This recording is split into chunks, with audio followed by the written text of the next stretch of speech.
Mes amis, bonjour. Aujourd'hui, nous allons aborder un sujet qui nous touche tous à un moment ou un autre. Le retard accumulé dans le traitement des tâches administratives, qu'elles soient personnelles ou professionnelles. Que ce soit la gestion des emails, le suivi bancaire, ou toute autre tâche peu enthousiasmante, il est crucial de savoir comment rattraper ce retard. Je vais vous partager ma méthode pour rattraper le retard accumulé et vous donner des conseils pour éviter de vous retrouver dans la même situation à l'avenir. Tout d'abord, il est essentiel de distinguer les différents types de retards en fonction de la quantité de données à traiter. Pour les retards mineurs, comme quelques emails ou transactions bancaires à vérifier, il est préférable de traiter ces éléments immédiatement. Plus vous attendez, plus la tâche peut sembler complexe. Voici quelques conseils. Identifiez les éléments urgents ou importants. Répondez aux emails nécessitant une action immédiate ou traitez les transactions bancaires en attente.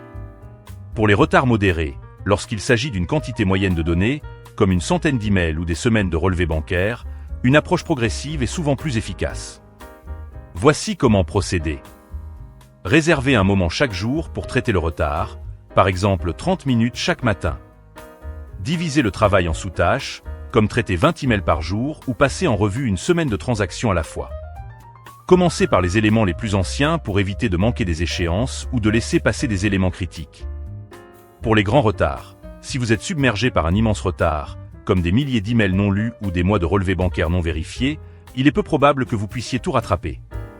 Voici une stratégie pour gérer cette situation. Identifiez les éléments critiques ou les plus récents nécessitant une attention immédiate. Traitez ces éléments en priorité en appliquant la même procédure que pour les retards modérés. Pour les éléments non critiques ou trop anciens, vous pouvez généralement les archiver sans grandes conséquences. Ils sont souvent obsolètes ou non pertinents, et il est humainement impossible de tout traiter. Maintenant que nous avons réglé la situation présente, comment éviter de nous retrouver dans une situation similaire à l'avenir?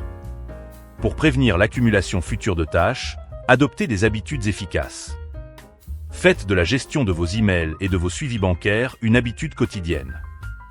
Même 10 à 15 minutes par jour peuvent faire une grande différence. Utilisez des applications comme Trello, Asana ou des outils de gestion de messagerie pour rester organisé. Je proposerai ultérieurement une méthode plus détaillée pour gérer notre temps et nos tâches administratives. J'espère que ces conseils pour rattraper le retard et éviter son accumulation future vous seront utiles. Que vous ayez quelques éléments en retard ou une montagne de données à traiter, il existe toujours une solution. L'important est de ne pas se laisser submerger et de prendre des mesures concrètes pour reprendre le contrôle. N'oubliez pas de mettre un j'aime pour cette vidéo si vous l'avez trouvée utile, de vous abonner pour plus de conseils pratiques et de laisser un commentaire si vous avez des astuces supplémentaires à partager. À très bientôt pour une nouvelle vidéo.